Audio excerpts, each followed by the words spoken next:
Ito i-share ko lang sa inyo mga master, itong aking motor na kinabitan ko sa ng mas maliit na battery. Ayan siya. Ayan. So yung aking motor pala mga master, ipakita ko sa inyo.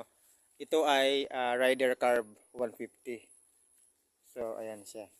So ngayon, ang aking battery kinabit ngayon ay maliit siya compare sa dati. Ito yung ganito kalaki yung kanyang stock na battery.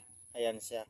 Mas malaki compare sa nakakabit ko. Ayan siya. Halos 3/4 yung kanyang difference sa kanyang size. Ayan.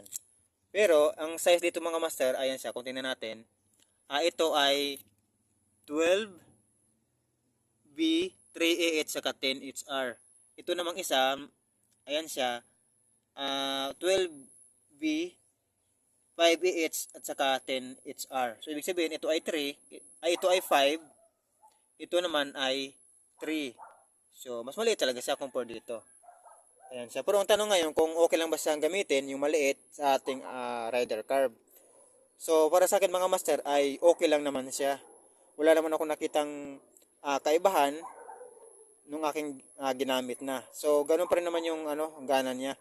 Gana pa rin naman yung electric start, yung kanyang ilaw, okay pa rin naman yung kanyang signal light, yung busina. Halos same lang naman yung ano,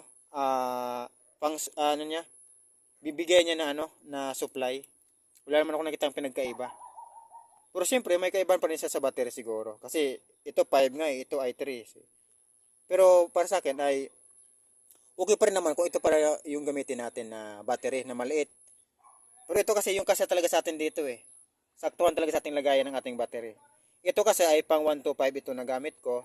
Gamit ko ito sa sa Fiori 125.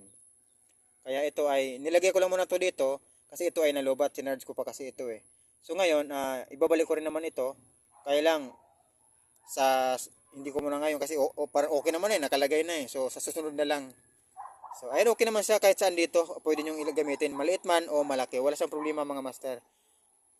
Halos same lang kahit yung electric start, gana lahat, wala siyang problema. So pwede nyo siyang gamitin mga master kahit mag 3HR lang kayo. So yan mga master, ayun ang ating video.